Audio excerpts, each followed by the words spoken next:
Hey, thanks for stopping by the channel. Thanks for making sure you're subscribed, hitting the bell icon down there. And I just wanted to, I'm sitting in front of my fire tonight. Now, this is not what I planned on being uh, about tonight, but it's what I'm doing.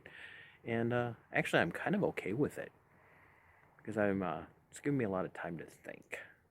And I wanted to think about a lot of messages and phone calls and accounts that I've been reading lately, and I wanted to relate a little, or relay to you a lot of what it is that I've been hearing from people. So I've been getting all sorts of contact from around the country of people who are in um, public servants positions, who are uh, the lowly ones, not lonely, but the lowly, just the rank and file kind of people who are just out there. They're doing their jobs. They do a good job every day, and they hold opinions and views that other people don't agree with. And I'm literally getting messages about this stuff constantly.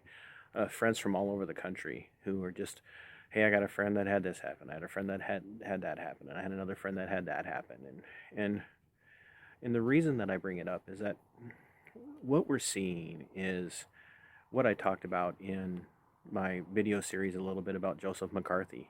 Some of the things he got right, some of the things that he got wrong, and the fact that he's ultimately was kind of a hero for fighting against Marxism. But what we're seeing in our culture and our society today is, in reality, a little bit of what we saw during the French Revolution. So, what do I mean?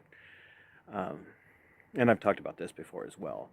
A lot of people during the French Revolution didn't hold the right societal cultural views, and the French revolutionaries would find out about that, and they would bring the full power of their mob mentality down on top of those wrong thinkers. And unlike the wrong thinkers of then, wrong thinkers today don't have to worry about being beheaded or bayoneted to death. Yet. It's yet. I want to emphasize yet. Uh, but as I sit here on Friday night, April 30th, I'm thinking to myself, what's it look like? What does the current cultural revolution that's happening in the United States look like? And what does it mean for us? Um, Wrong thinkers, and by wrong thinkers, I don't mean people who are legitimately wrong, but people who just dare to not go with the prevailing winds, especially people in public service.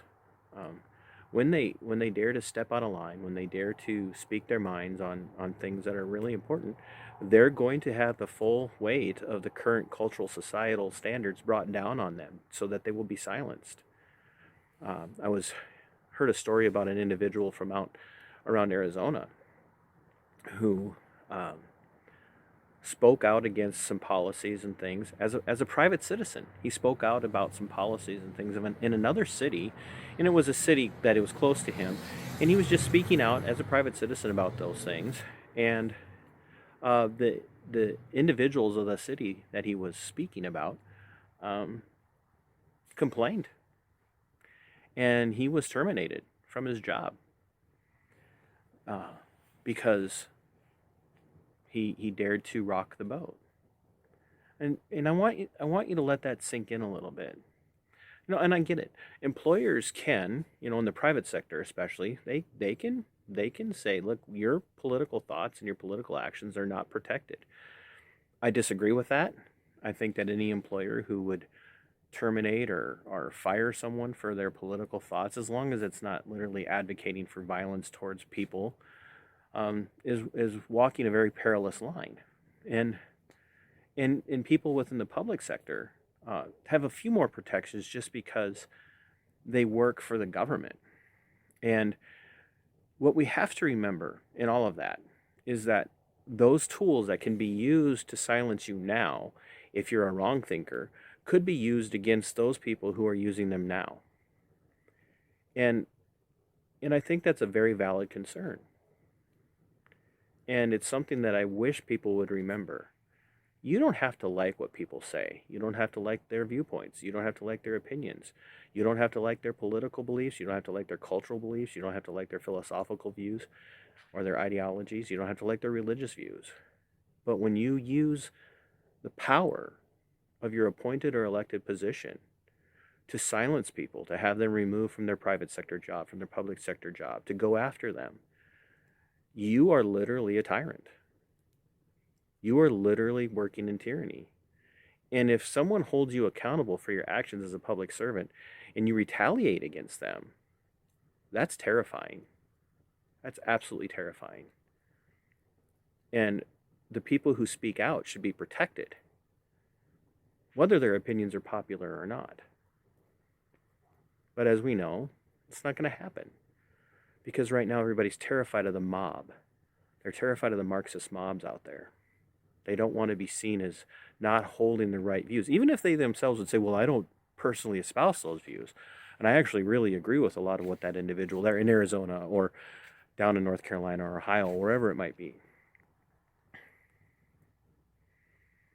It's terrifying that you would cave in to a public mindset, that you would cave into public pressure just to not be seen as a radical.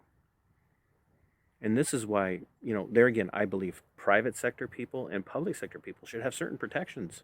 They should have certain protections. Liberty is foremost. Liberty is paramount. And we should be defending liberty. We should be defending the natural rights of man, the God-granted, or the God of nature, as those rights were granted and as they were designed by God. We should be defending those for everybody, even the people we disagree with.